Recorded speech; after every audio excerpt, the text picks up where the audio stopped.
You're good. Okay, good evening. We're going to try to start here right on time for you. Again, if you have not signed up in the front at our table out there, make sure to do so. And if you would like to make public comment later, make sure to get one of those slips and fill those out as well. We ask that you do please be respectful to our presenters and audience members. Please withhold all remarks until the public comment portion of our meeting. And again, that's what those slips are for as well, just so that we're all respectful of each other. Now I would like to introduce Secretary of State Diego Morales to kick us off.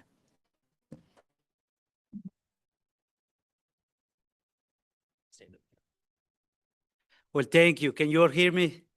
All right, very good. Well, good evening. Welcome to the fourth election study public meeting.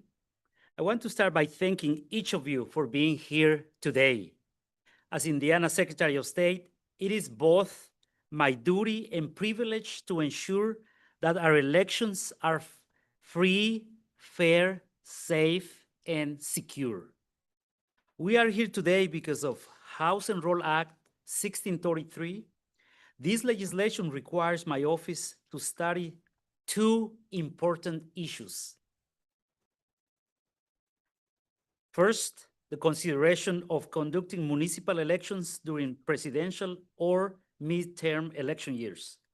Second, whether or not the use of vote centers across Indiana. To carry out this study, the law requires us to hold 3 public meetings. Now, we added a few more meetings, like tonight. This is the 4th meeting. During these meetings, we want to hear from you, my fellow Hoosiers. We want to include these public meetings because we want to receive your feedback so we can add this on our final report. Now, here is the thing, whether you are for or against moving when we hold municipal elections, or whether you are in support or in opposition of the use of vote centers, we want to hear from you. You know, since taking office, I have traveled all 92 counties, and I'm proud to tell you that I have traveled all 92 counties within 3 months. In fact, today, before I arrived here, I already made, some rounds here in Southwest Indiana, visiting with constituents and local elected officials. Everywhere I go, I talk about elections. You know why? Because elections impacts us all. Today's meeting is the 4th of these meetings, and we are hosting this session to make sure your voices, well, mine too, but your voices are heard from across our state. We want to hear your opinions. But before doing that, my office and our good friends out of Ball State, the Voting System Technical Oversight Program, will share some data with you. Our office has collected some important data from local administrators, but at the same time, we want to hear from you. My office will be presenting on the timing of municipal elections, and our good friends from Ball State will be presenting to you about vote centers. You will hear a lot of data today. Now, this information will be presented today along with the information we received from public comments, and we will put this together as we will be submitting this with the Legislative Council by November. Before I hand it over to my team, I want to take a time to say thank you to many of you who I actually see you here, who stopped at our booth at our great Indiana State Fair. We were there every single day, registering as many eligible Hoosiers.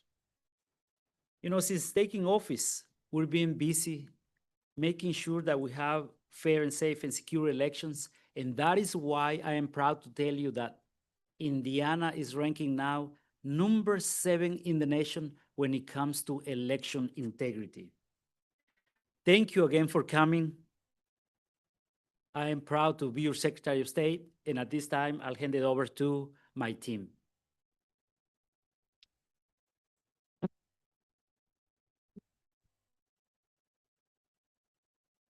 It's a bigger room than I thought to walk all the way up here. Thanks so much, Secretary Morales. So Kegan Prentice and Dustin Renner from the Secretary of State's office will begin the presentation today. They will be presenting their findings related to municipal elections and the cost of elections. Once they are done, Dr. Chad Kinsella and Matt Housley from the Voting System Technical Oversight Program will present their findings related to the use of vote centers in Indiana. As a reminder, both presentations will be showcasing nonpartisan data. The Voting System Technical Oversight Program, the Secretary of State, and his office will not be making any recommendations to the General Assembly. We have been tasked with collecting and reporting our findings and our data.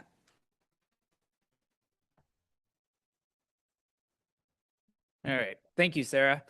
So I'm going to go ahead and get us started this evening. As mentioned, we're going to do the municipal election portion of the meeting to begin with. So to start with, we collected this information through a survey of county clerks and information pulled from the statewide voter registration system.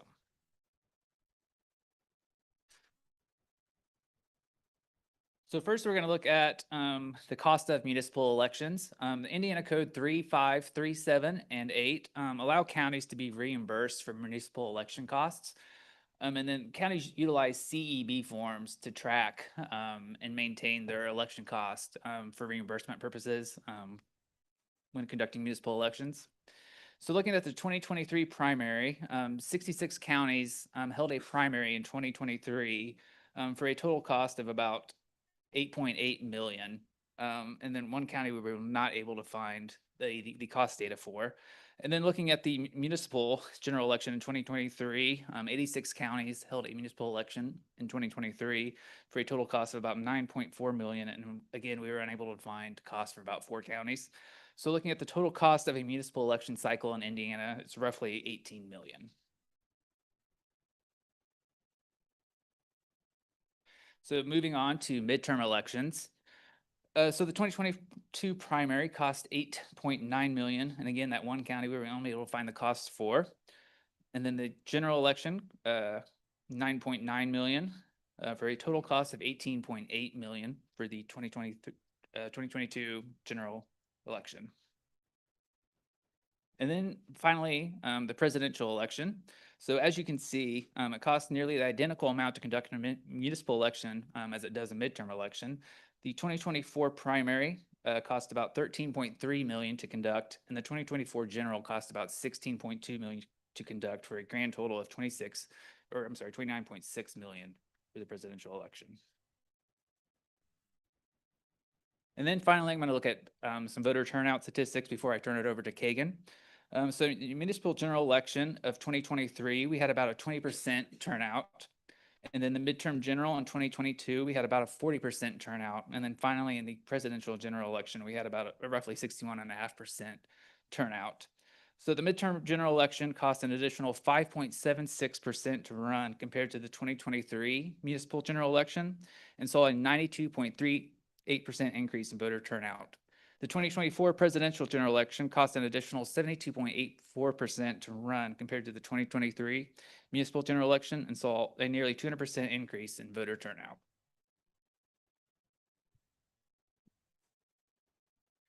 So make sure this is on. So after we looked at the cost of the elections and voter turnout data, we took that data to look at the cost per vote comparison throughout the various elections. And we started with I will mention all these years, they're 2022, 2023, and the 2024 elections.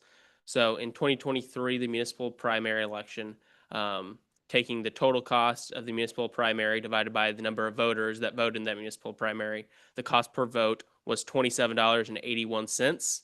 The midterm primary, it was $13.42, and the presidential primary was $16.52. So looking at that percentages wise, the cost per vote in a municipal primary is 107.29% greater than a midterm primary election cost per vote, and 71.14% greater than a presidential primary election cost per vote. And then moving on to the general elections, that percentage difference actually grows. The municipal general election cost was $15.52. The midterm general election cost per vote was $5.26, and the presidential general election cost was $5.47. So putting that into percentages, the cost per vote in a municipal general is 195.06% greater than a midterm election cost per vote, and 183.73% greater than a presidential election cost per vote. And then we wanted to take time to highlight how this translates like county by county. So we wanted to highlight the lowest end of the spectrum to the highest end of the spectrum, and then an average of all 92 counties cost per vote. So in the 2023 municipal primary, counties range from the lowest cost per vote of $3.14 to the highest of a county spending $473.29 per vote in the 2023 municipal primary election, and with the county average being $45.24. Moving on to the municipal general, counties range from the lowest of $1.58 per vote to the highest being $557.60 per vote, with a county average of $33.22. Moving on to the midterm primary, you'll see these ranges continue to get lower. as we move along. The midterm primary ranged from $2.93 per vote to the highest being $56.78 per vote, with a county average of $15.37. The midterm general counties range from the lowest of $1.81 per vote to the highest with $48.96 per vote, a county average of $6.51. Presidential primary counties range from 277 to 44.27 with a county average of $14.27. And finally, the presidential general with the lowest range and the lowest average of counties range from 67 cents per vote, very efficient election, to the highest with $24.33 per vote with a county average of $5.39. So that is sort of the cost data and the cost per vote related to elections. After looking at the cost data, we wanted to look at some turnout data and potential increases you could potentially see in voter turnout by moving municipal elections to even numbered years.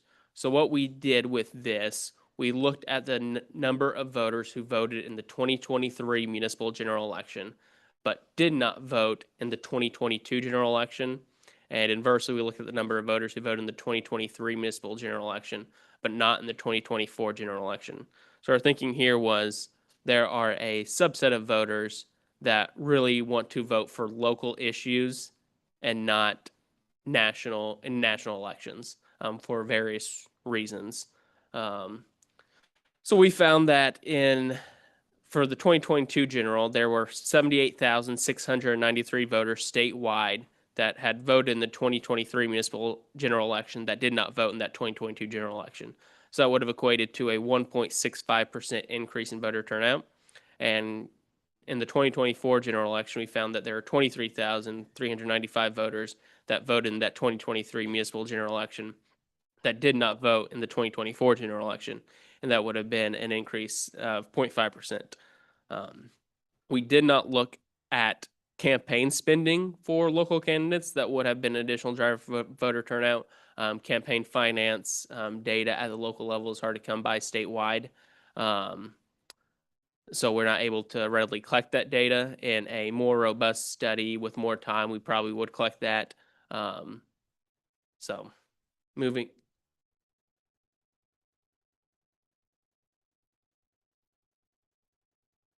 Well, this is potential increase in voter turnout by moving municipal elections, but we will take questions at the end.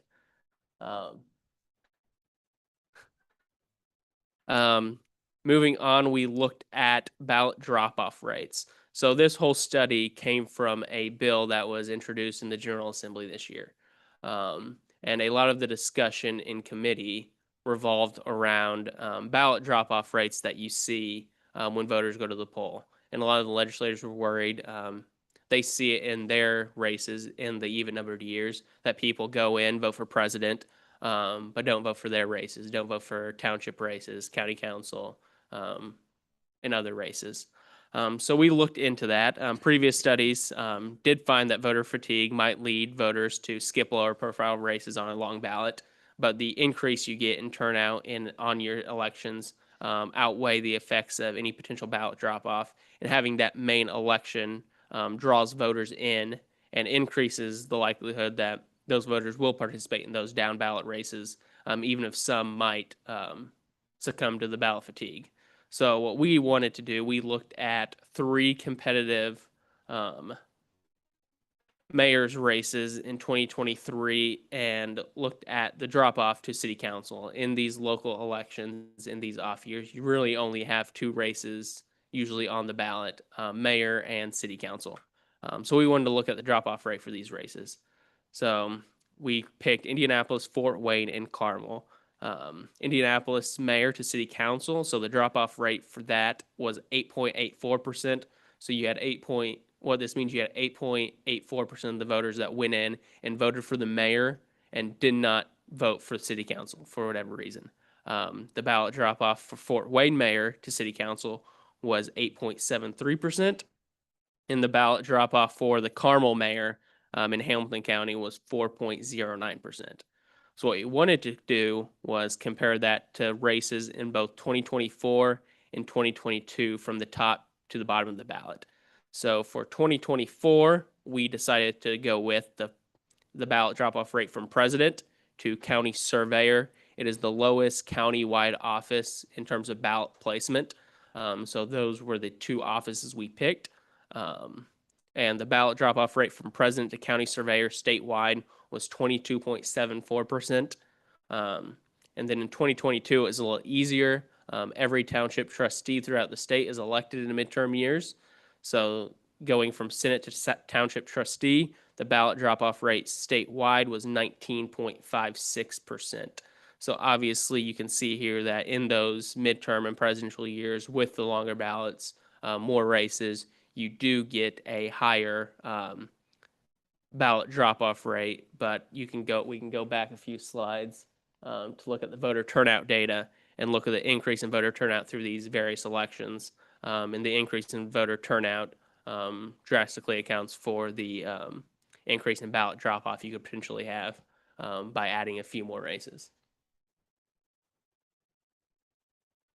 We did want to look at different contributing factors for higher ballot drop-off rates in the even-numbered years. So we looked at contested races as a reason to explain why you do have that higher ballot drop from 2024 and 2022. In 2024, 87% of county surveyor races were uncontested. And in 2022, 85% of township trustees races were not contested throughout the state of Indiana. Contrast that with the city council races that we looked at in 2023.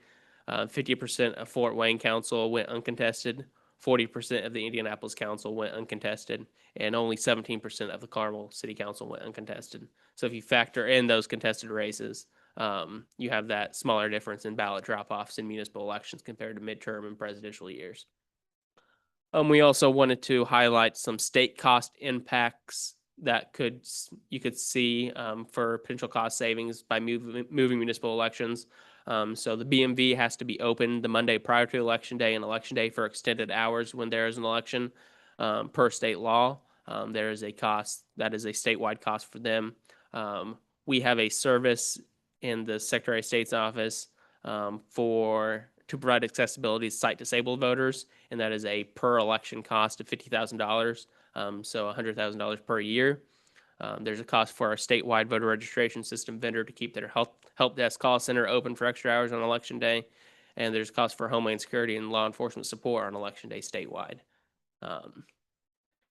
And we wanted to highlight that the low turnout isn't just a problem in Indiana. This is a nationwide problem in standalone local elections. There were two studies that we looked at, a study of 340 elections from 144 cities from 96 to 2011, found an average turnout of 25.8%, and another study of 332 mayoral elections in 38 cities over 25 years found 27% turnout. So we just wanted to highlight that this isn't just a problem in Indiana, it's a nationwide problem. The last thing we wanted to look at is how voters in a municipal elections are representative of the electorate. Local elections with few races on the ballot have the ability to lead to selective participation and produce a voter pool that could be disproportionately comprised of those who care more about different issues at stake and could allow special interest groups to have more influence over elections. One study that we did find related to school board races. This is a specific issue here in Indiana because our school board elections are on even years already, but it was good to look at and consider that for the impact of having municipal elections during odd-numbered years with lower voter turnout. So this specific study found that school board races in off years, that teachers are 7 times more likely to vote in those school district elections than the average member of the general public. So obviously you can swap out the teachers for local government employees in these municipal elections, and you would likely get a similar result. And additionally, studies show that voters in local elections are demographically unrepresentative of the electorate overall in these off-year elections. So that is what we looked at related to municipal elections. So I will pass it over to VStop to talk about vote centers. Thank you. So again, my name is Chad Kinsella, and this is Matt Housley. We're with VStop. So I'm an associate professor of political science and one of the co-directors at VStop. My colleague Jay Baga couldn't be here, but so we are nonpartisan and we're housed at Ball State University. And again, what we're going to present here is just kind of the research that we found on vote centers. We don't have a dog in the fight, so to speak. We are not telling you should or should not have vote centers, or if the state legislature should pass that. I've lived in 4 different states and never lived in a place that had vote centers, although Delaware County just did pass vote centers. So I'll get my first try at a vote center in 2026 coming up. So with that said, we have a couple of objectives. So we wanted to analyze, and again, the goal of the study by the state legislature is to analyze the cost savings and effects on turnout by requiring counties to move to vote centers. So we looked at several different things. And again, this was like, I think earlier in summer, I passed by Matt and I said, hey, we should do this. It'll probably take like a week. It'll be a whole lot of fun.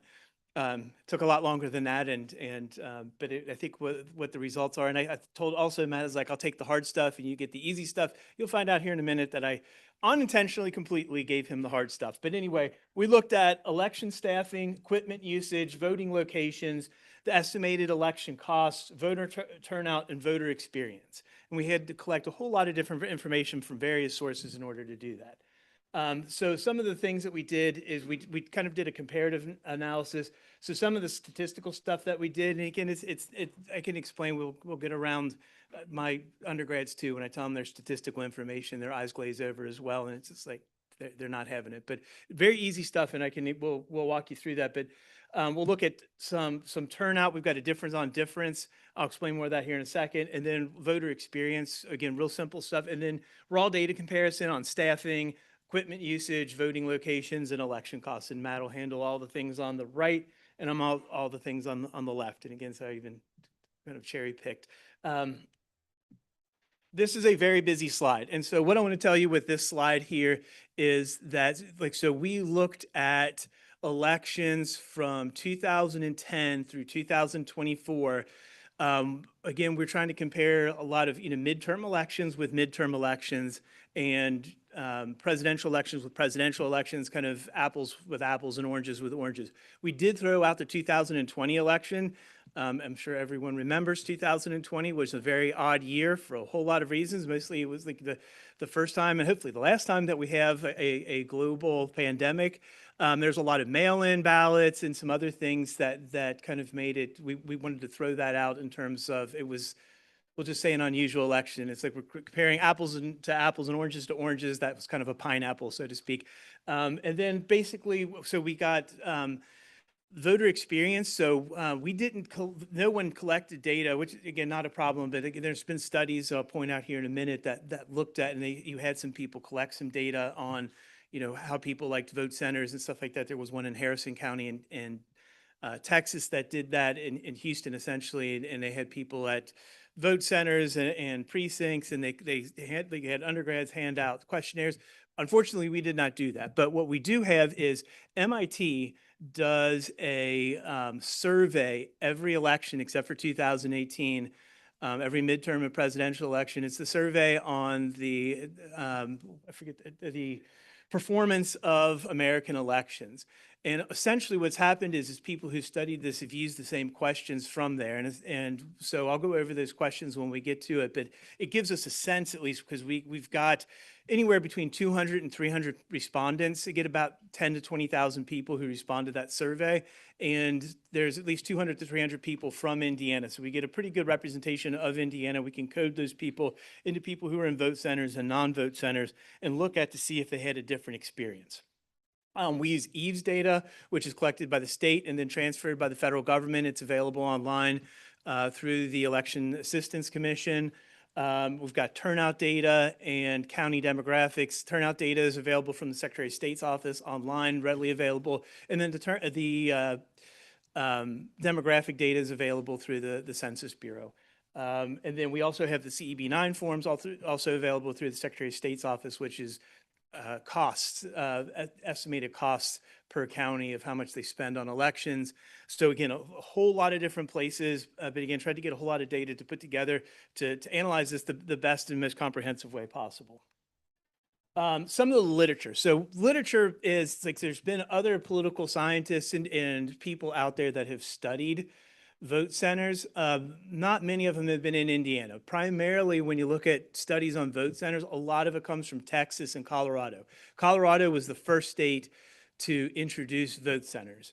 And then Texas just is, they have vote centers, but in it's like some of their counties, not all. And Texas is an easy comparison because they have 254 counties. So there's a lot to look at there. You know, some big places, some small places, but so some things to look at. But and there's been some in California and a couple other places. But so the literature is just kind of like, what have other studies found about vote centers? So we've got some stuff that have been, so literature on turnout overall is kind of a mixed bag. So if you look at some of the things, initial studies in Colorado and Texas found like that there was a modest increase in turnout, but it was in infrequent voters typically. So those are people who turn out the least. So those were some of the very, very early studies on vote centers that was done. You can see in 2008, 2012. Research on California found that it was, again, a modest increase in voter turnout. The type of election was also supposed to affect voter turnout. So a lot of the turnout that they found when looking at like Texas. So Texas has elections. They're not municipal elections like we have on the off years. They have statewide constitutional questions in Texas. And so there's typically low turnout elections in Texas. And basically when people have studied that, they found that there was a modest increase in voter turnout during those elections, but nothing in presidential and nothing in midterms. And then again, there was a study done here in Indiana earlier on by some colleagues of mine who have since retired. This was back in 2008. And they found that that some of the counties that did this, they have no effect on voter turnout. So again, it's a really big mixed bag on voter turnout with studying the vote centers. So voter experience, and again, it's kind of interesting in that it's, again, a mixed bag with this as well. It kind of depends upon the rollout and how well, and again, sometimes it's one of those things, it's like counties will try really hard to have a good rollout and it still won't work very well. So you'll have, there was high levels of voter satisfaction with some vote centers, including in the early rollout in Indiana in 2006, 2008.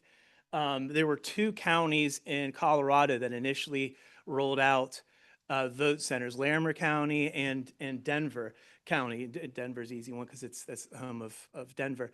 And people in Larimer County loved vote centers. People in Denver hated them. Again, it was the rollout in Larimer County for whatever reason was just better than in Denver County. And Denver County things didn't work so well. And people didn't like it. And again, being from Kenton County, Kentucky originally, so my parents, my dad in particular, they used vote centers for the first time in 2022, and he went and he was really upset. He called me. I have to, every time there's anything wrong with votes, he calls me. So it's just like, so he called me and said, you know, I've been voting since 1968. I've never had to wait in line. I had to wait in a line an hour. You know, vote centers are terrible and you know, you shouldn't like them and everything like that. And he said he was never voting again, but he did in 2024. And I didn't hear any complaints. So I'm like, no news is good news in this case. So I think the vote center must have worked a little bit better. So kind of an N of 1 in that case. But so it kind of depends upon the rollout of those.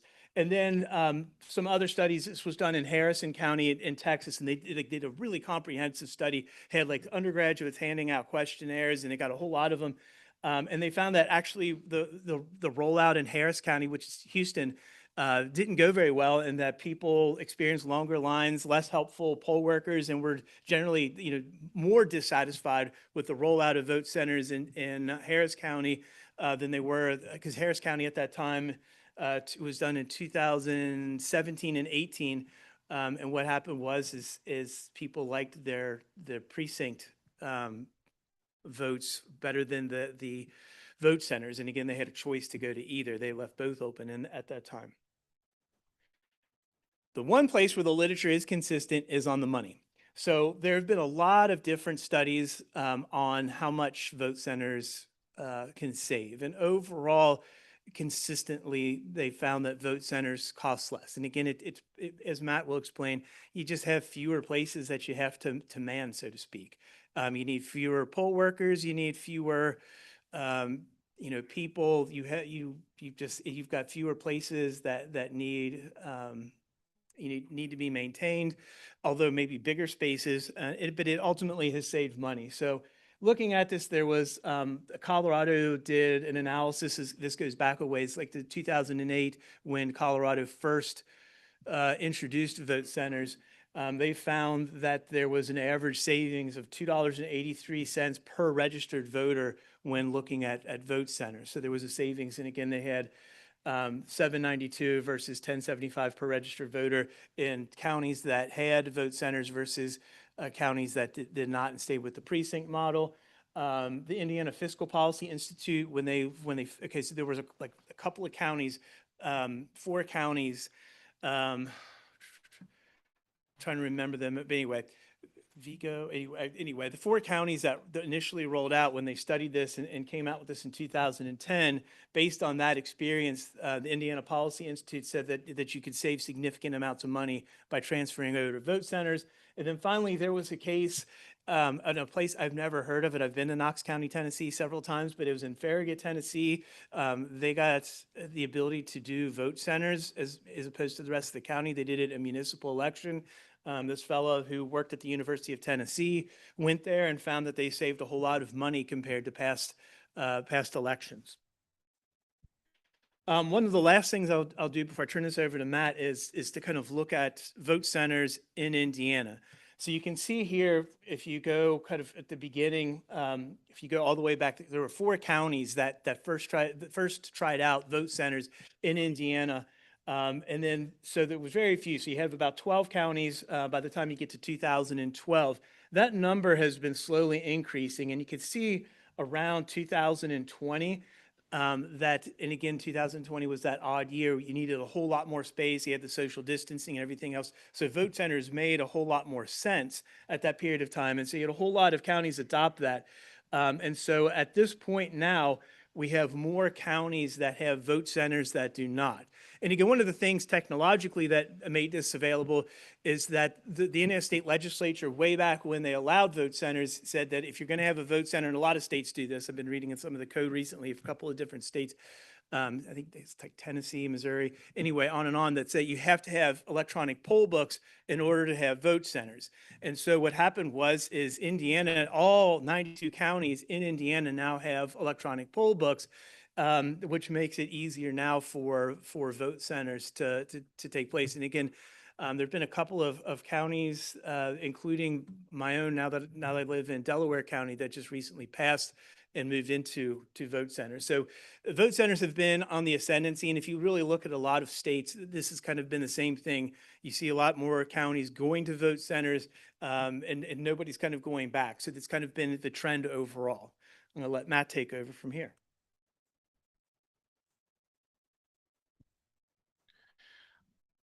All right. Can everybody hear me all right? Oh, maybe not. There we go. I'm just going to hold it. It's going to be easier so everyone can hear me.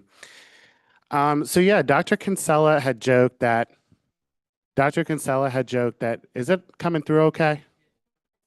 Oh, okay. So Dr. Kinsella had joked that I had gotten the long portion of the work, and you guys are going to see that tonight. So just as a heads up, this report is going to be submitted to the Legislative Council. So I included a lot of slides that are very heavy, and it's because I wanted them to be able to have all the information available to them. So just as a heads up, you're going to see a lot of slides that are going to have a ton of information, and you're not going to have the opportunity to read through every single word of every single slide, but that's okay, because I'm going to walk through it with you.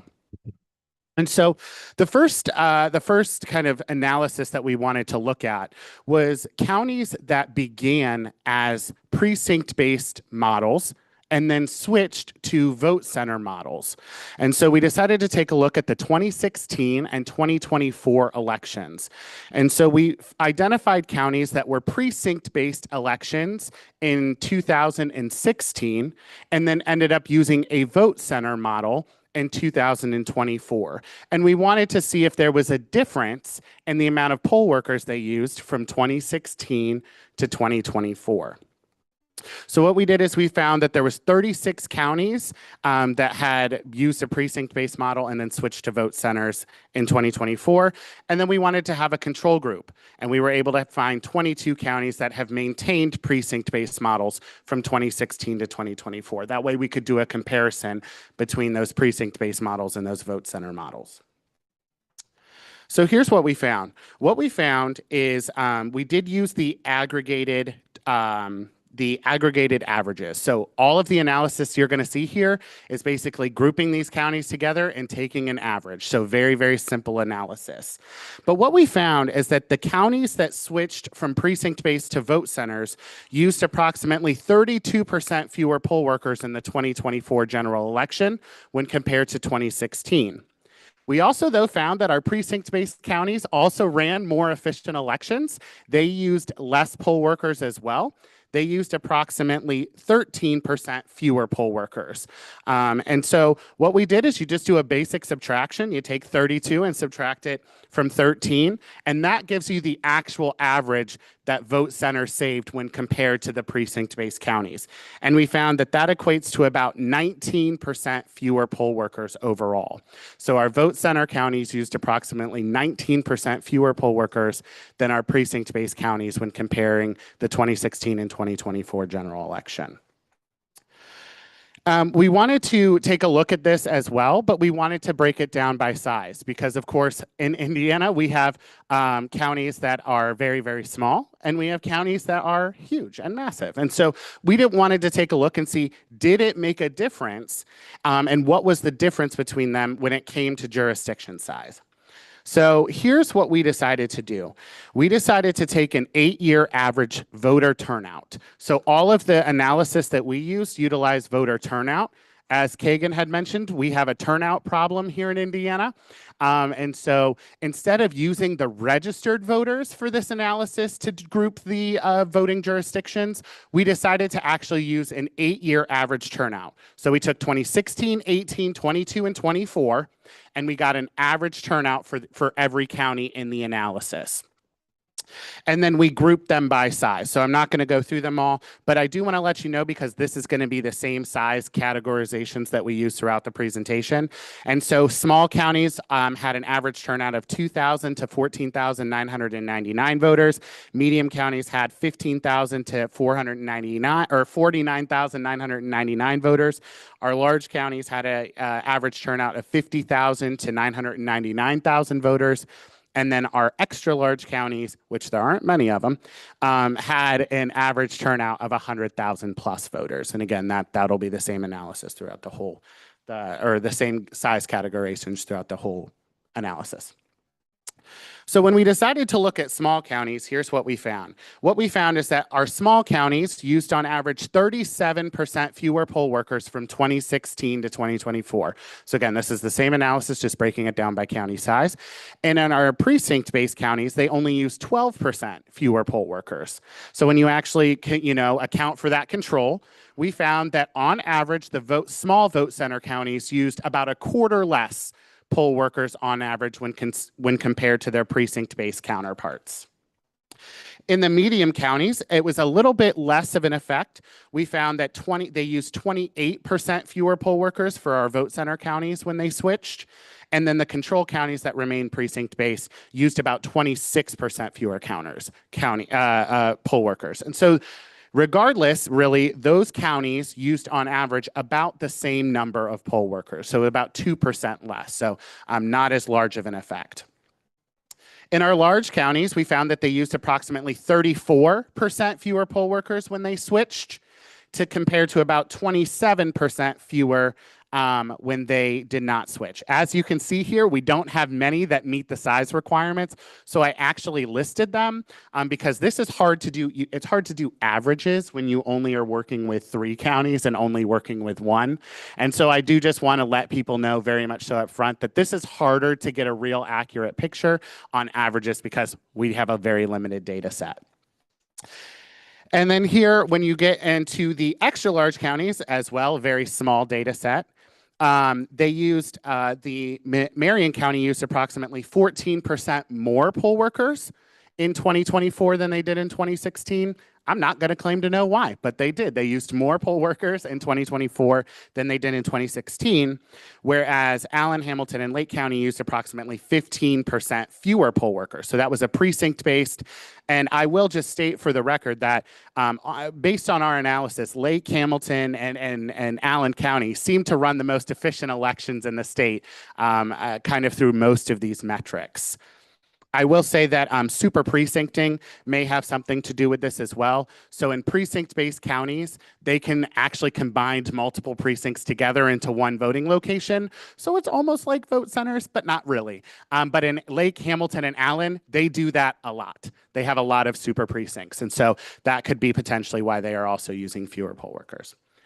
We wanted to do the same exact analysis, but looking at the midterms. So again, we wanted to now take a look and see, did counties who used precinct-based in 2018, but then switched to a vote center in 2022, what was that analysis? So again, we did the exact same analysis. And we found pretty similar results across the board. We found that on average, those counties that switched used approximately 37% or 39% fewer poll workers.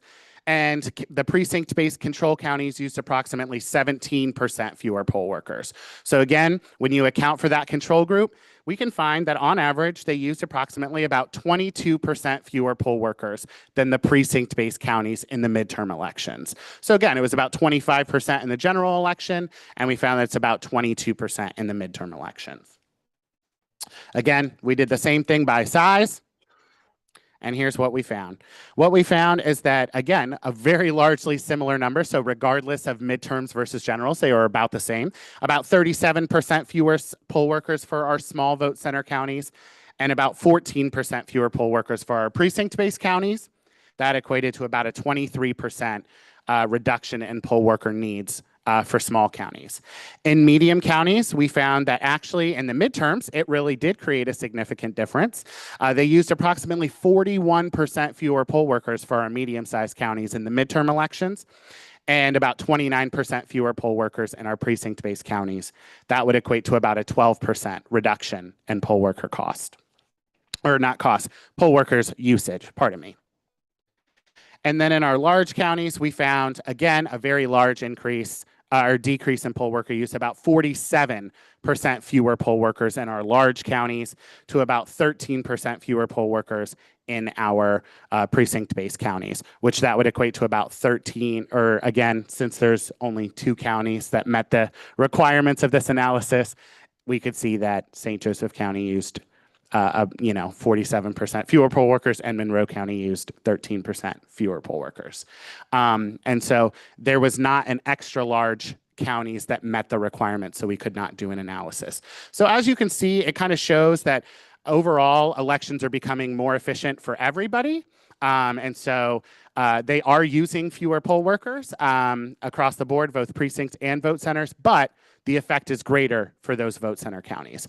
We did decide to just take a look at kind of what was going on in the 2024 election that just happened. We thought, let's do a deeper dive in specifically 2024 since that was the election that just happened. So all 92 counties were utilized in this analysis. As you can see here, we did actually go ahead and group them by their 2024 turnout. So it didn't make sense to use the 8-year average turnout to group them for this since we're only looking at 2024. So we utilized 2024 turnout specifically, and we grouped them based on that. This is a busy slide, so I'm going to walk you through it. So what we found on average is that small, medium, and large counties serviced more voters with fewer poll workers. And so again, as you can see there, our small vote center counties use 3 fewer poll workers, medium use 41 fewer poll workers in 2024. The large vote center counties used 198 fewer poll workers on average than our vote center precinct-based counties. And then our extra large counties used on average 564 more. That's Marion County for you, because they were about the only ones who use vote centers that fit into that category. I will just say as well, to this slide, there we are. To this slide, what I will say is Allen County just recently launched and passed a vote center plan. In their vote center plan, they used about 650 poll workers in their precinct-based system in the 2024 election. The Vote Center Committee plan, when they did their study, found that to run an election using vote centers in Allen County, they would need approximately 300 to 350 poll workers. So that is on average about a 45 to 50% reduction in the amount of poll workers that they would need to conduct their elections in Allen County. So this is just summarizing generally what I've said, but again, I utilize this for the legislators to help it make sense to them. So then the next study that I looked at was equipment usage. And here's what we found. We found that we could actually not really do a great analysis on would there be cost savings for switching to vote centers in the use of equipment. And here's why. There are so many different costs when it comes down to election equipment costs. Each county, right, gets to choose their vendor among the certified vendors in Indiana. And so there is a huge discrepancy in how counties run their elections with their vendors. So some counties have election day contracts. Some counties have yearly service contracts. Some counties have specific, a month before the election, they provide support all the way through election day. So it's just a huge variety on how each county actually runs their equipment contracts. So what we found is that really transitioning from a vote center or precinct-based to vote center model is actually not really going to yield any cost savings because the counties have already bought the equipment, okay? And many of these counties have just invested in new equipment in the last 5 to 10 years. And the average life cycle of a voting system here in Indiana can be approximately upwards of 20 years. And so what you're finding is that they already have enough equipment to run their precinct-based elections. So if they're operating the same and servicing the same number of voters as a vote center, they're probably going to deploy a similar amount of equipment. So that's what we ended up finding. Again, it was really difficult to be able to do an analysis like this. And we did find that on average, DRE counties specifically, so these are counties that are using direct record electronic systems, they are going to deploy the same amount of equipment. So what we found is in Delaware County, even though they switched to vote centers, our county clerk was like, we're still planning to deploy the 210 machines we already have. So again, they're still servicing the same number of voters, so it's not changing. There's no cost savings on the equipment there for them. We did see that counties utilizing optical scan systems or paper ballot systems, they may need a few less scanners, but it's nothing definitive that we would be able to draw any kind of conclusion on. And rather than make false conclusions, we just decided that there was no way for us to actually conduct an analysis with legitimate findings as it equates to election usage or equipment usage. So let's take a look at locations. So again, we utilize the 2024 election and we utilize the same data and the same grouping locations that we have found, or the same jurisdiction sizes that we found before. So again, there they are. So it's the exact same analysis as before. This is a very long slide. So let's break it down a little bit. Here we are. So here's what you're seeing here. So this on the left side, the graphs, the set of graphs on the left side, the black bars are the non-vote center counties, and the red bars are the vote center counties. So as you can see here, on average, the small vote center counties actually had significantly more precincts. So they had more precincts that they had to service, but then as you can see there, they're operating fewer locations. So again, this goes to show that with small vote center counties, they are operating fewer locations than their precinct-based counterparts. The same analysis done with medium-sized counties. As you can see, non-vote center counties actually have more precincts on average for those counties when compared to vote centers. But again, where you can see medium-sized counties that use vote centers are servicing way fewer locations. So they have a lot fewer locations that they need to worry about managing. We did the same thing for large and extra large counties. Again, you can see our large vote center counties are operating fewer locations, not by much, but still operating fewer locations in 2024. And then our extra large counties are operating significantly fewer voting locations. So again, what we kind of, are going to overview here in our findings is that vote center models, as typically expected, but we wanted to make sure we did an analysis that could show it. Our vote center models operate fewer locations than our precinct-based elections. This was really noticeable in medium and large vote center counties where they deploy significantly fewer locations. And then again, in most cases, the precinct or the vote center counties were servicing way more precincts. So they had a lot more precincts to manage. And that's why they probably switched to vote centers, because then they were able to operate the election more efficiently using fewer locations. All right, you all got to bear with me. I give you all props for coming here and spending your evening with me talking stats, but I'm going to try to not rush through, but get through this here quickly for you all. So we wanted to take a look at poll worker cost as well, because as the literature has shown us when we were reviewing literature from across the country, that we found that that vote centers can save money. And I had a little bit of a suspicion based on my ability to look at the research to say, you know what, I wonder where the money is coming from. And I said, well, if they're operating fewer locations and they need a lot less poll workers to do it, I would almost bet that's where the money and cost savings are coming from. So what did we find? What we found is that precinct-based counties served more voters on average than vote center counties and required more poll workers to do so. Well, that makes sense on its face, right? You're servicing more voters, and so you need to have more poll workers to do it.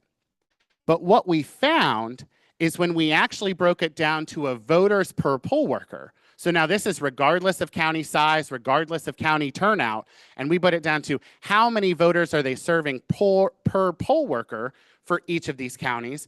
We found that on average, the vote center counties were servicing 35 more voters per poll worker. What we found is that on average, our vote center counties, or pardon me, our precinct-based counties spent approximately 50% more on their poll worker costs.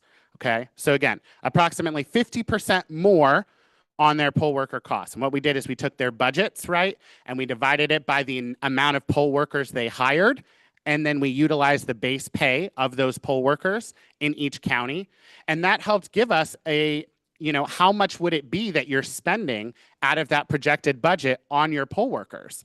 And we found, again, that our precinct-based counties are spending approximately 50% more on poll worker costs. And again, that makes sense because they need way more poll workers to run their elections. We did find that the average cost savings for the vote center counties was about $12,000 per election is what we found. And again, this is for 2024. We found that they saved about $12,000. And what I did is I took the number up there. It's kind of hard to see, but you can see there that the non-vote center counties on average needed approximately 199 poll workers to run the 2024 election on average in the counties, whereas our vote center counties needed approximately 113 poll workers to run the election on average in the counties. So what I did is that equates to an 86 poll worker difference. I multiplied that by the average pay of the vote center counties, which the average pay for a poll worker in vote center counties was $139 for the day. That's not a lot of money for 12 hours worth of work. But what we did find is when I multiplied that $139 by those 86 poll workers, it equated to about $12,000, which would showcase that that is where the savings really is coming from. It's coming from poll workers, poll worker costs. All right, like I said, here we go. 2012 to 2024. So I decided to say, let's take a look at cost per voter over the course of implementation of vote centers. So again, vote centers really started to gain popularity in 2012 is when we started seeing a significant amount of more. And Vanderburg, you all were 2011, so you beat the punch to everybody else. So what we found, again, this is just the data. This is helping us showcase. What we found is that over time, vote center counties, the cost of the election over time is going down. Now, that does not mean, as you can see, that the entire line is not going down. Elections were varied, but over time, and I say this is only 12 years. So in what, 250 plus years we've been around as a country and having elections, this trend line is not a super great trend line for us to be able to say because it's not long enough, right? There's not enough data there. So really what I say and really what we need to look at is the ebb and flow. Okay, so as you can see, when the election was more expensive for precinct-based counties, it was also more expensive for vote center counties. When the election costs went down for precinct-based counties, it also went down for vote center counties, okay? So we're not seeing a trend where ultimately vote center counties are becoming cheaper and precinct-based counties are becoming more expensive. We're just noticing that as the ebb and flow, they're ebb and flowing very similar. So it's not like there's a huge cost disparity between the two on the face. But as you can see here, I did do the vote center cost difference. So this is a cost per voter analysis. And I just want to show you that over time, though, the cost savings have become more significant for vote center counties. So on average, vote center counties spent approximately $2.04 less per poll or per voter. Okay, so again, that was in 2024. The average was $1.48. So our vote center counties over the course of all of those years saved on average about $1.48 per voter when looking at it. We dug into 2024 and we did it by jurisdiction size. And here's what we found. We did also break it down by equipment type. So whether you use a direct record electronic system or optical scan paper ballots. And like I said, what I really want to showcase on this slide is that, as you can see, pretty much regardless, vote center counties, regardless of their equipment and size, vote center counties are having more cost-effective elections. So regardless of small, medium, large, the one difference is the large optical scan counties, they spent a little bit more. Those vote center counties spent a little bit more on their elections. And again, I'm not going to claim to know why. This is a limitation of our study that we plan to include, is that we can't investigate every single reason of why every single cost is what it is. But what we can say, though, is on average, the vote centers are more cost effective than the precinct-based model. Just so you guys are aware, the direct record electronic systems had an average cost per voter of about $4.05, and the 2024 paper ballot or optical scan systems had an average cost of about $7.65 per voter. When you put those together, you get about $5.40, which was, of course, that average 2024 cost. And then again, as you can see there that the vote center direct record electronic systems had an average cost of about $3.62 per voter, whereas the precinct-based direct record electronic counties had an average cost per voter of $4.57. And then for our optical scan paper ballot counties, they had an average cost of about $7.47 per voter, whereas the precinct optical scan had a cost of about $7.90 per voter. So overall, again, this is just overviewing the findings that we found. Again, I'll state it. Our analysis shows that vote centers are more cost efficient for our counties. And again, in 2024 specifically, that was the largest cost savings we found on average over that 12-year period. And it was about $2.04 per voter. Wow, you all got through that with me. Fantastic. Dr. Kinsella, I promise you he will not be as long as I am. So you'll see exactly how I got the kind of the good end of this deal. So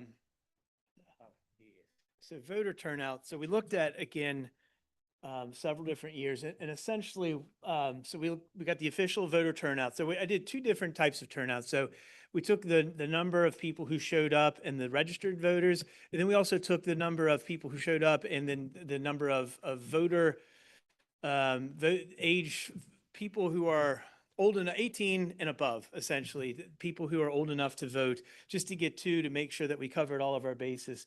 And ultimately, what we found is that although that the vote center counties have, on average, a higher turnout, there was no significance to the difference. And so what we did is there's something called a difference on difference. And essentially what it is it's this statistical analysis that looks across time and in between counties within an election. So it's a really nice thing that it compares both over time and within that time period. And so again, busy screen here. What you see here is this is non-vote center registered vote turnout, vote center registered vote turnout, the difference, non-vote center voting age turnout, vote center voting age turnout, and then the difference there. What you'll notice across the board is that you've got your vote center counties on average have higher turnout. On some of the early ones, especially in your 2010 and then 2014, pardon me, it approaches statistical significance. Now, what we haven't done here, what I haven't done, I'll take the blame for that, but we will put in the final report is, so there are a couple of things. So statistics you have to control, which means like we have to add some things to look at. And so just by looking at the difference between vote centers and non-vote center counties is not enough. So there's a couple of things that we know for a fact affect turnout. One of them is demographics. The older you are, the more likely you are to vote. The higher education you have, the more likely you are to vote. And the more income you have, the more likely you are to vote. So once we throw those in there, what we found is, and what we're going to show is it typically washes out. One of the other things that we're adding is in each county, a competitiveness, how competitive elections are in your county. And again, one of the things, there's a whole lot of different things that affect turnout. If it rains, there was a study done back in 2004, and again, I like football and it's college football season, and it found that when Ohio State, these are a couple guys at Ohio State did this study, and they found that when Ohio State won the weekend before the election, that they had higher turnout, and when they lost, they had lower turnout. And again, I don't know if that's the Michigan game, which probably posits really bad for anyway. So I hope there's no Ohio State, but it was interesting in that there's all kinds of things. But overall, there's a couple things. Demographics we can add in, and competitiveness. We have that readily available. Add that in, and what we say is like statistics wash that out. It essentially will show that there's really not a statistical difference between them when we add that analysis in. Voter experience. So again, we don't have survey that we did, of voters who went to vote centers and in precincts and see if they liked it better. MIT did a study, and what we were able to do is pull out those people from their study, people who are Hoosiers, people who live in Indiana. We have them by county, and we could simply label them if they lived in a vote center or non-vote center county, and just see if there was a big difference between a couple of different questions that are typically asked. So I'm going to take a quick look, and overall, they're not a huge difference. So MIT, there's 4 key questions that other studies in Texas and Colorado have pulled from MIT and used. It was how difficult, and again, these are exact questions. How difficult was it to find your polling place to vote? How well were things run at the polling place where you voted? Approximately how long did you have to wait in line to vote? And then please rate the performance of the poll workers at the polling place where you voted. What you'll see here is, again, if there's stars there, that means there's a significant difference. And if there's nothing there, there wasn't a difference. And what you'll notice is overall, there wasn't a whole lot of difference in voter experience between the vote center and non-vote center counties, at least using this MIT data as far as we were able to tell. What you can see here in 2012 and 2014, people had a lower weight in those vote center counties, and then it kind of goes away after 2014. And then there's just one instance where people in 2022 said that they had a much easier time finding their place to vote with vote centers than precincts in 2022, and then it's gone again by 2024, including like at least the significance.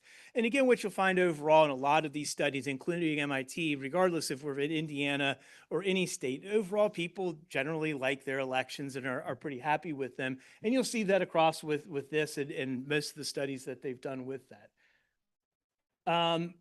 So summarizing, again, based on the analysis, there really wasn't a huge difference between the voter experience. Some of that voter experience was, there was significance earlier on, but as people kind of got used to them, people were as happy with their precincts as they were with their vote centers. Even my dad at this point, and he's a tough person to keep happy. He's not unhappy. How about that?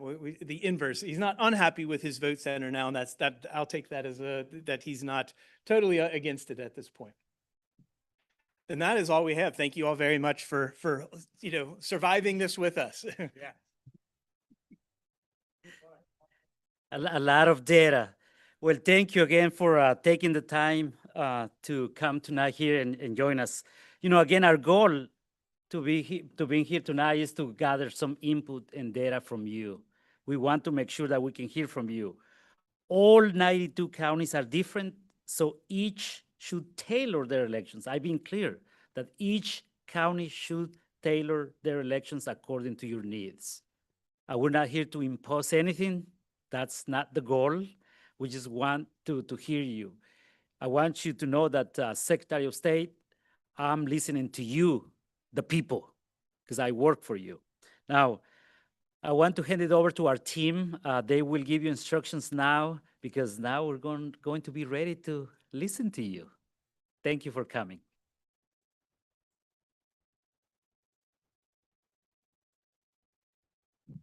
Okay, yeah, thank you, Secretary Morales.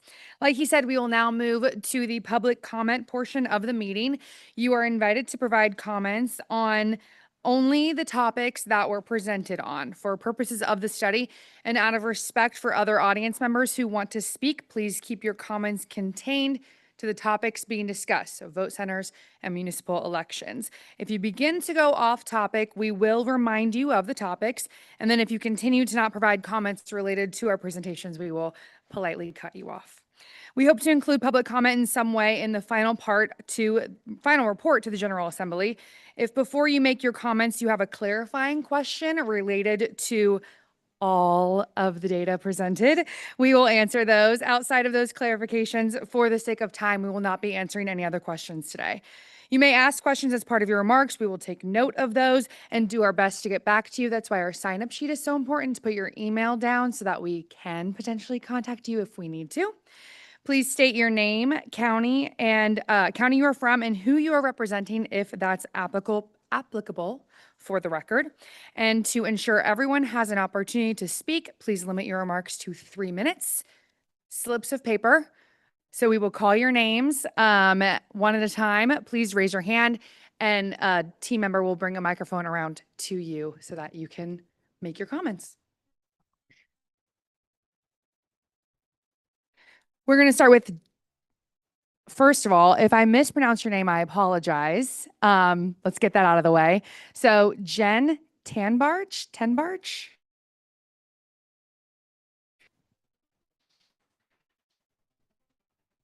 right here. All right. Okay. First of all, I don't understand why we spent so much time on this voter center thing when Vanderbilt County's had it for several years, and it's been studied and studied and studied. You can ask Guy Size over there, who has studied and studied and studied it. We know that it probably does work. At least it works here. And I'm sorry that you spent so much time on this. Secondly, let's go back to municipal elections. What about, how do you plan a transition for an office holder, a 4-year office holder now? Will they spend another year in office and then have their election, or will they be cut off? Or what is the plan on that? That's my main question. Like we stated at the beginning, we are not providing recommendations to the General Assembly on any potential legislation. That is up to them. I can say under Indiana code now that towns under 3,500 people can already move their municipal elections to even numbered years. That's a local decision. Currently, what the legislation provided for those towns, it is a holdover provision. So individuals that are elected would hold over for 1 year. And that was found constitutional. So that would, I'm not going to opine on what the General Assembly may or may not do, but that would be the most likely option. It would be a holdover for elected officials for a year until a successor is elected.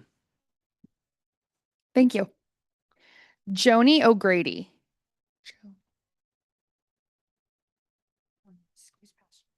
So the machines, they have no NIST certification. So when you're talking about the voting centers, you really don't know. You don't know because you have no certification for those machines, do you? I've sent many FOIA requests. I have called your office. I've called your office. I've talked to Kagan. I've tried to get a hold of Dr. J. Baga. So, I mean, who sets the algorithms?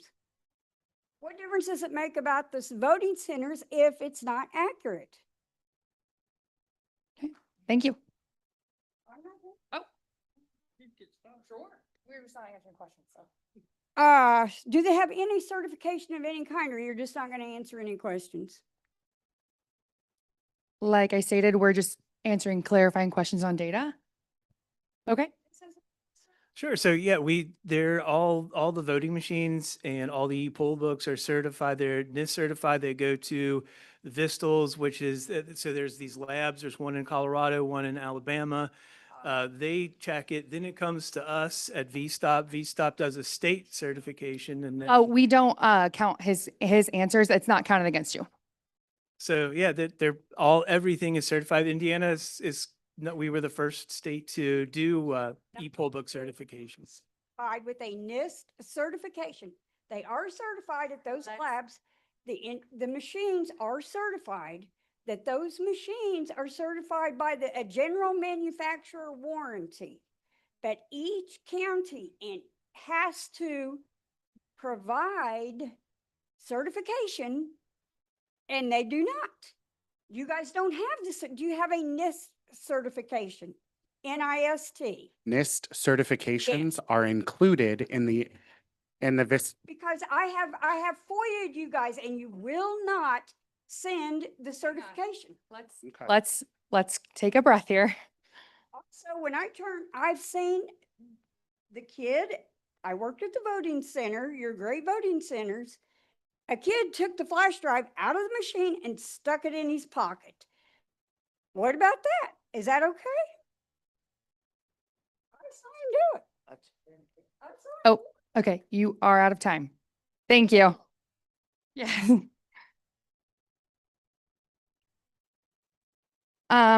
Guy Sides, sorry. I don't know you yet, so I guess I'll meet you now. I'll hold it for you. Okay, thank you very much. Thank you for your presentations this evening. First of all, you need to know that I'm a numbers person. I used to be in market research.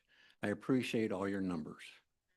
But I'd like to, ma'am, Hey, we're not interrupting. We're not going to interrupt. I'd like to add one suggestion to your numbers. I think you need to think about the concentration of voters, registered voters in the counties. I've lived in counties that have voting centers right here, and I've lived in rural counties. In a rural county, it seems to me that it might be more efficient, more effective for the voter to have precincts as opposed to voting centers. So as you think about your analysis, I would suggest you do that, okay? Secondly, this has to do with municipal voting. This should not, both discussions this evening were about money. This should not be about money.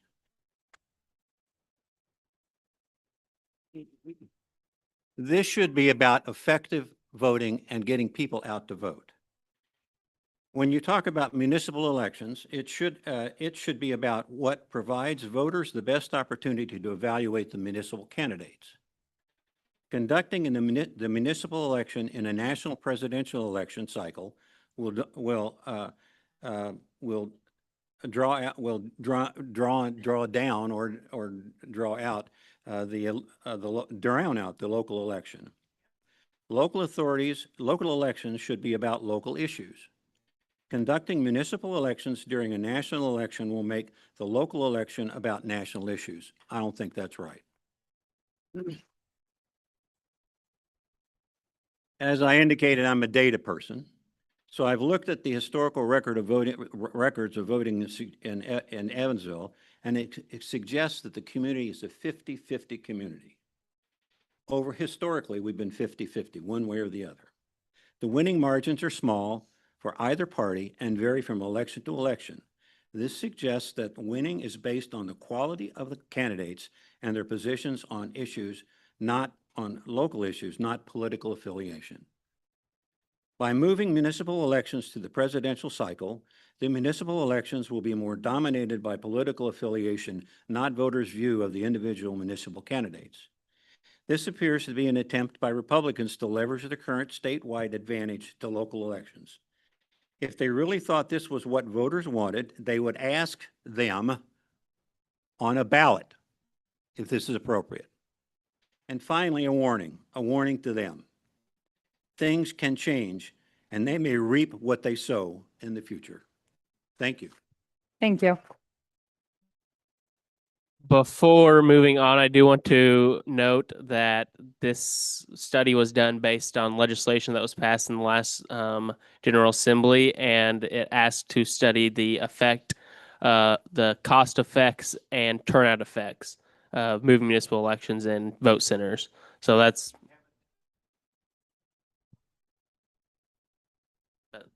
are the two things we need to do. So that's what this is about.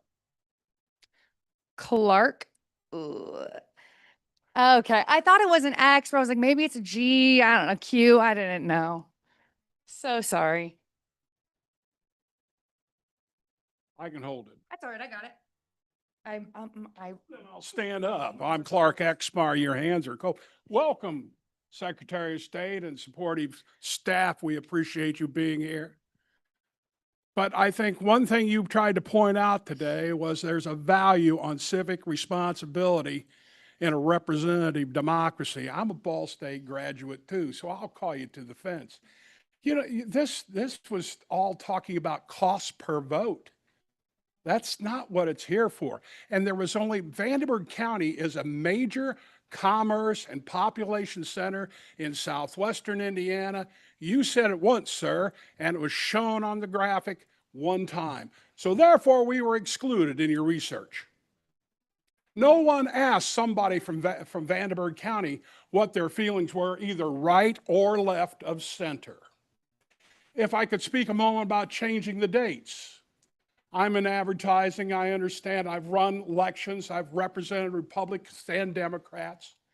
And let me say this, if you move elections to a general election, then the local person that's running, whether it's for survey or dog catcher, will not be able to have their voice heard, their issues articulated, because of the general election dollar that propels that candidate. We're talking about billions of dollars now, not just a dollar. So there is a huge difference here in how you conduct election and how you count election, and you cannot put a dollar amount toward a vote. It's a civic responsibility, and therefore, you got 64% of the value of the person showing up. We don't talk about apathy. We don't talk about the other things that affect turnout in election. Those are the things we need to research. How do we motivate more citizens to turn out, no matter whether they're in a large municipality or smaller town? Thank you for your time. Thank you.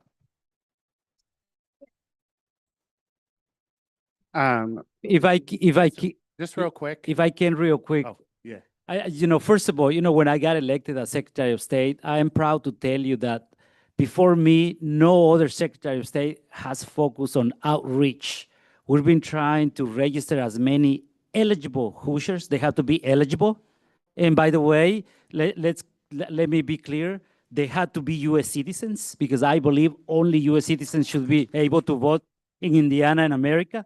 But at the same time, as you know, voter turnout is driven by at least two issues: candidates, you know, the candidate you're gonna vote, and the issues. So we're doing our very, very best. You know, some of you know Tanner McIntosh. He's our Southwest person. He goes to all the local county fairs here in Southwest Indiana.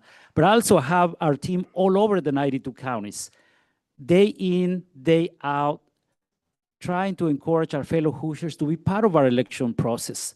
You know, we were at the Great Indiana State Fair trying to encourage our fellow Hoosiers. So I am proud to tell you that under the Morales administration, we're encouraging our fellow Hoosiers to be part of the election process. So I just want you to know that there is a difference. But unfortunately, tonight we're here to talk about these two issues that the General Assembly has assigned our office.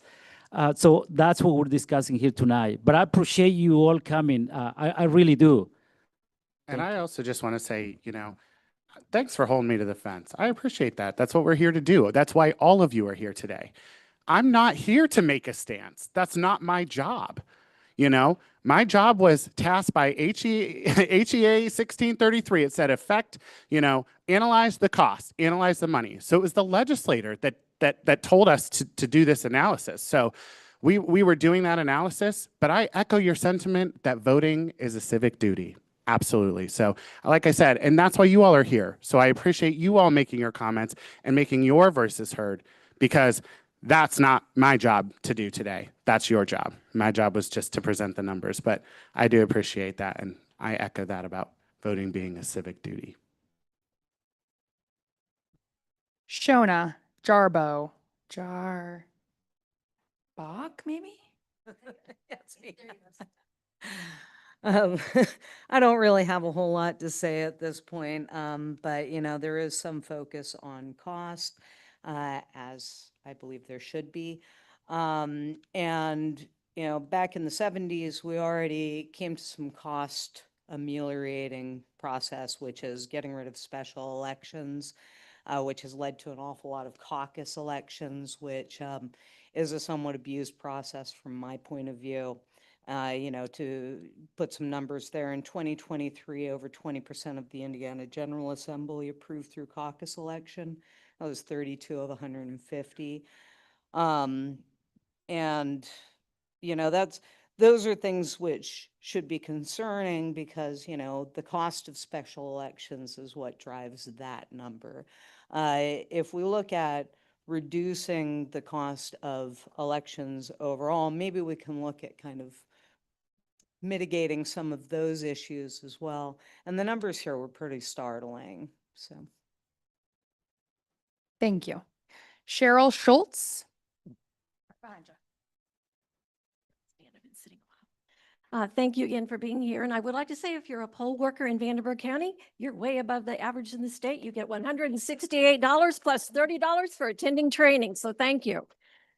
I strongly oppose the proposal to move Indiana's municipal elections to coincide with presidential or midterm election years. Municipal elections must remain focused on local issues, schools, public safety, roads, and essential services.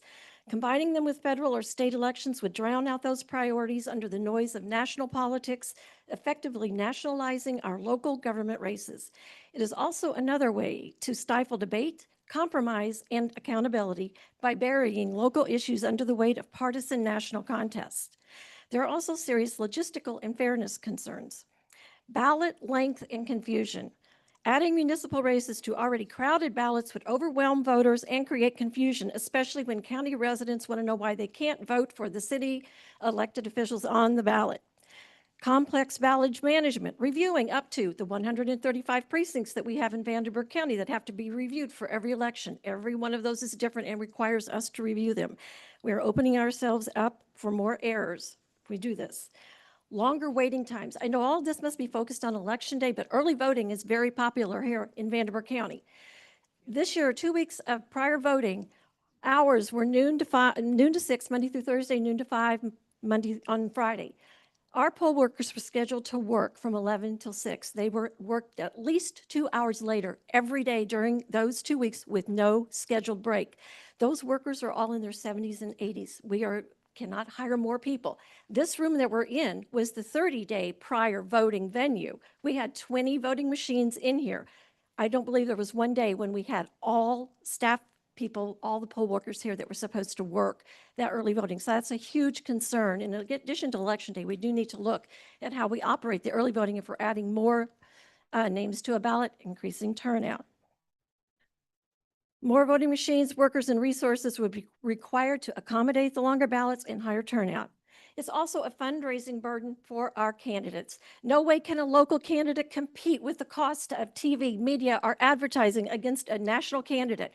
We would totally lose our local voices in these elections. Our local elections deserve the full attention of voters with fair access for those casting ballots and reasonable working conditions for those staffing our polling sites. Keeping municipal elections separate ensures that local priorities are not overshadowed and that our election system remains manageable and effective. For these reasons, I urge lawmakers to reject this proposal and protect the integrity of municipal elections. Thank you.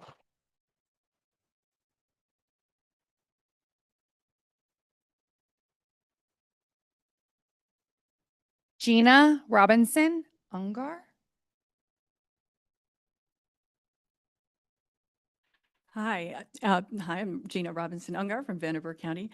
Thank you so much for coming down here to listen to us here in Southern Indiana. I know that for me, at least, I feel very far from Indianapolis a lot of the time. So thanks for being in our town.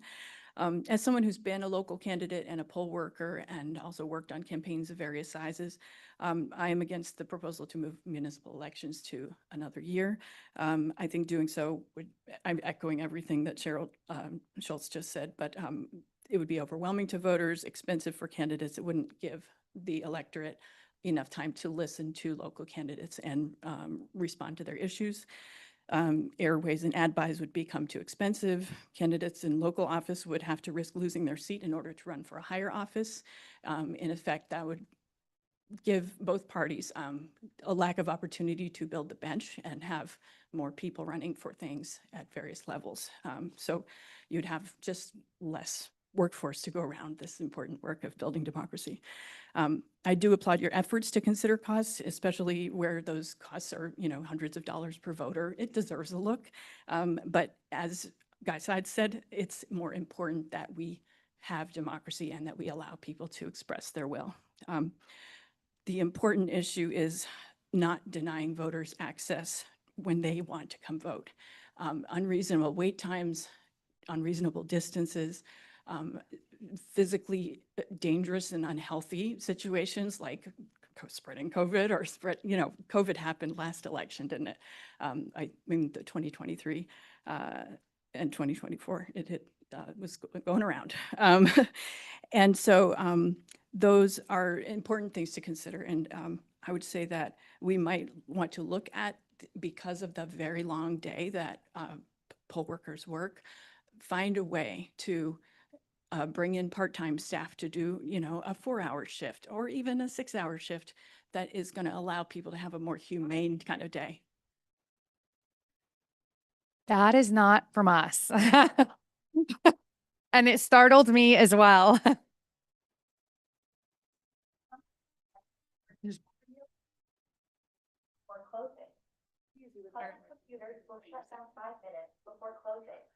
Anyone needs anything from the library? Make it fast. Make it fast. The books, anything? But yeah, the bottom line for me is that local municipal elections deserve their own mental space for voters and their own time to look at the important issues facing our towns and cities. Thank you.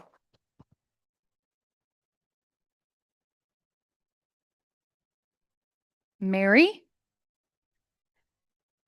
Oh, I got it. Just coming in front of you.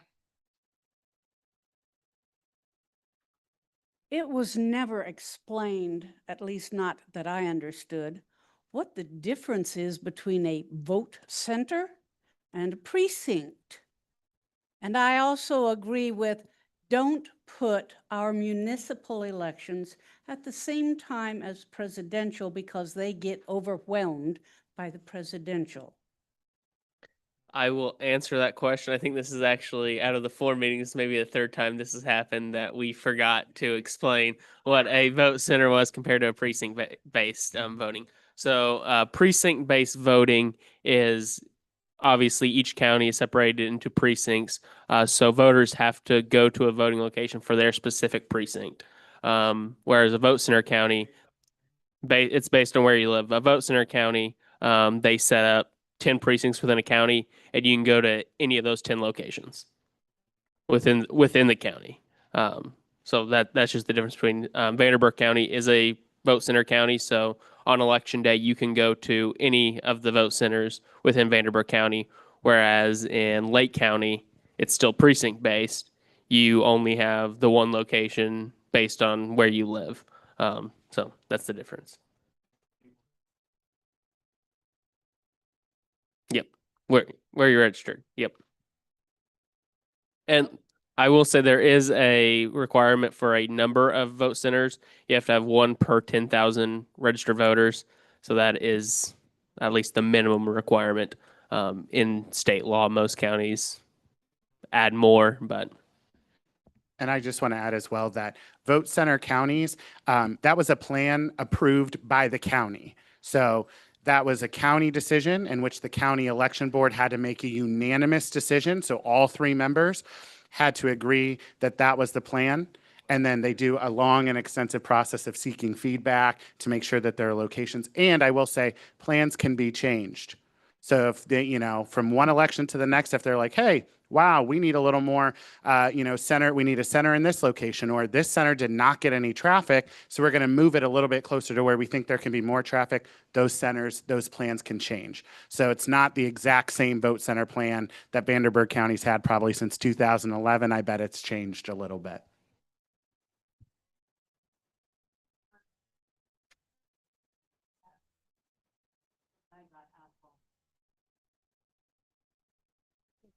Thank you.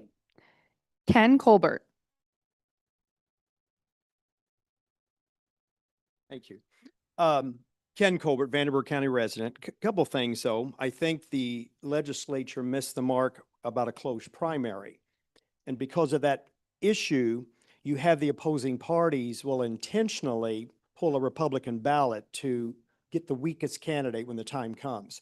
So I'm in favor of actually consolidating this and getting it on a new cycle because you have better participation. They know this, okay? With the data centers that we have in the community, you do not know these people that are coming in under the traditional method that we had. We had control of who was voting. We knew who the stranger was. And because of the issue that we're having with TPS, temporary protected status, they are voting in Indiana. We know this. This is why all the data has been sent to the federal government.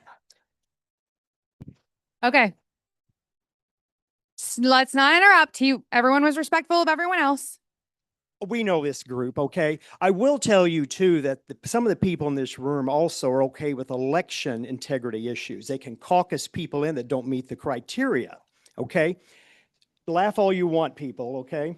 The point is, we're completely in favor of consolidating this because there's better participation across the state of Indiana. I'm not a proponent of having data centers. We see what happened in the northern part of the states. Data centers, people are voting, and the people that are getting into office now are putting in data centers. Okay, these people are not representing us, whether you're on the Democrat side or Republican. People are infiltrating and not following the people, okay? So from that point of view, vote centers, yeah, I meant that too, I'm sorry. Vote centers in the northern part of the county, if you look at the vote centers, they correlate with the data centers that they're trying to bring in that no Hoosier is wanting. They have, shut up. Okay, let's be kind in the crowd and speaking here. Right. Thank you for reminding me of that. All right. The point is, let's stay on topic here. I'm trying. Okay. They're typically like, we talk about them on our podcast all the time. Okay. Yes. On topic. The voter centers that we have in the northern part of the state, you see on these different counties, these are where the data centers are being developed. There's people that are voting that you do not know who they are necessarily coming in. If you have your local precinct location, you know Johnny down the road. You know that they should be voting. This is the issue where we have lost control of our elections. And now we have an outside vendors coming in and spending taxpayers' money to tell us we need to go this direction to save money. I am.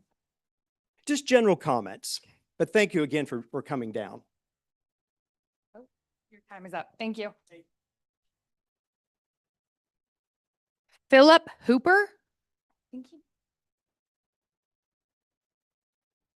I think he left. Okay.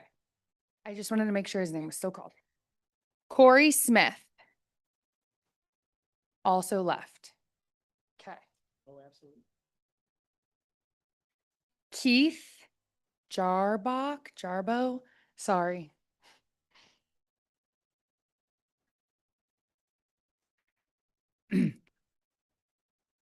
First of all, I would like to wish my mother, who is 91 years old, a happy birthday today.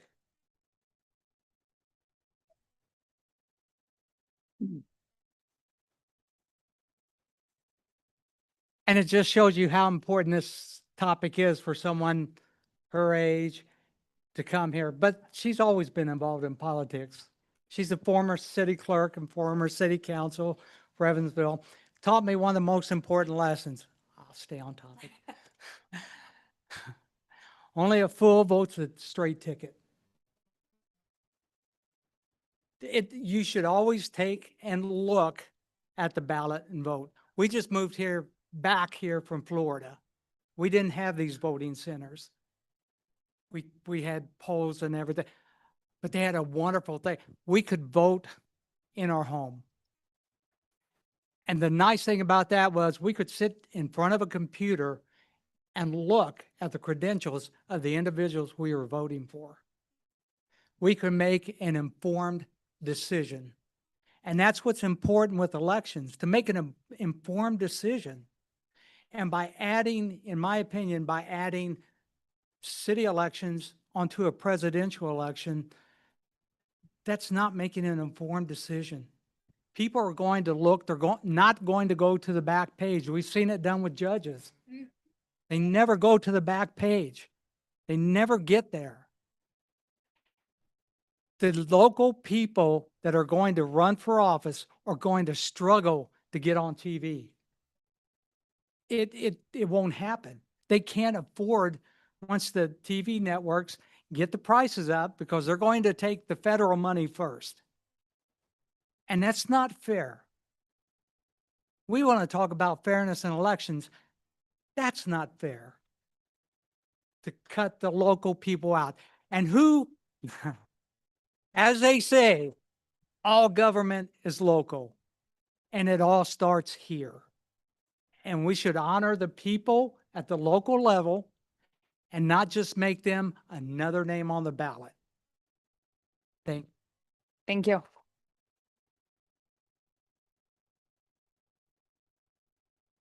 I think I have a few more back here that were not topics that we were discussing today, but I still want to call your name just in the sake of transparency, so that if you have a comment that you would like to say about what we have discussed today, you can still do that. If you have a comment about what you've written down, though, that we will not, it's not a part of our discussion.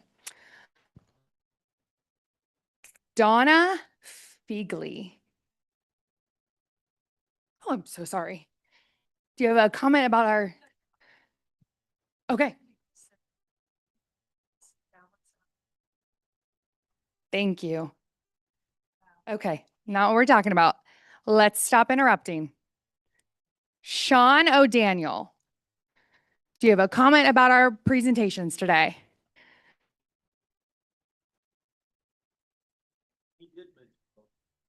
Okay.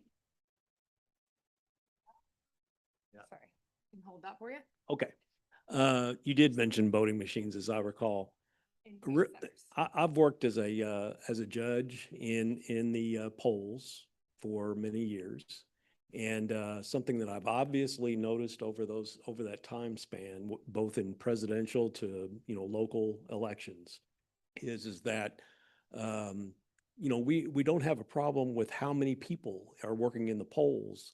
It's really based upon how many voting machines you have in that poll and the number of people that show up to vote on that particular election day, because they have to put their vote not at a poll worker, they put their vote into that machine.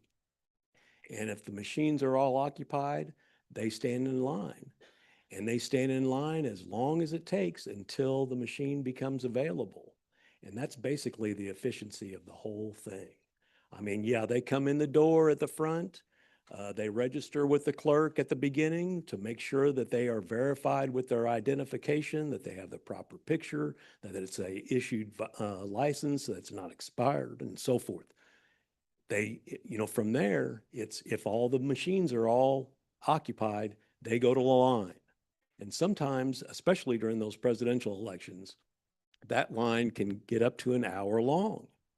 And people look at their watch and they decide at this poll, do I have enough time to cast my vote, to go to my next scheduled event that I have to be at, my next appointment that I have to be at? Do I have to pick up my kids at school?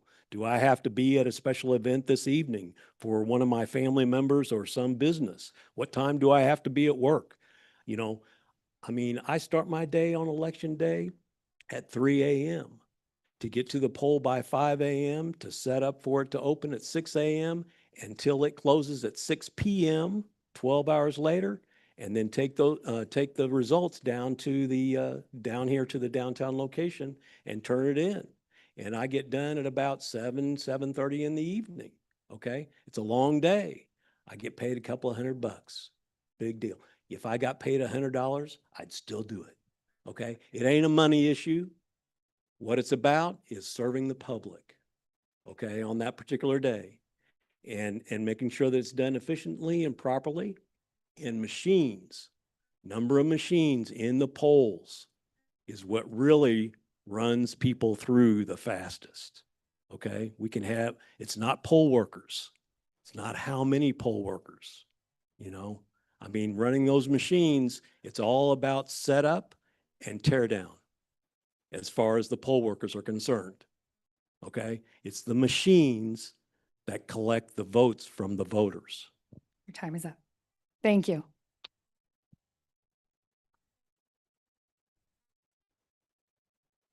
Vicky White.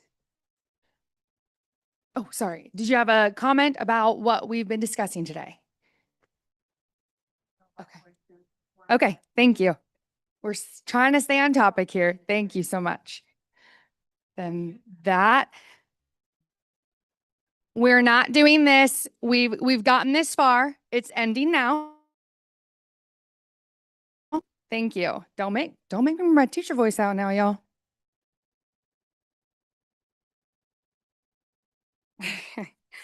Thank you guys for coming. Thank you guys for your comments. Thank you to the presenters for your presentations. Thank you to those who are viewing via our live stream.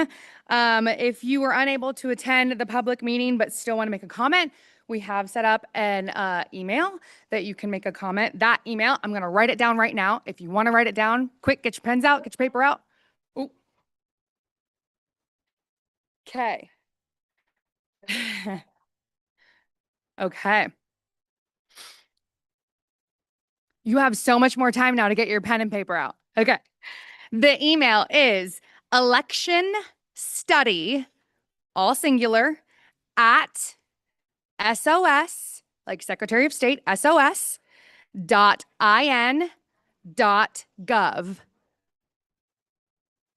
Electionstudy at SOS.in.gov.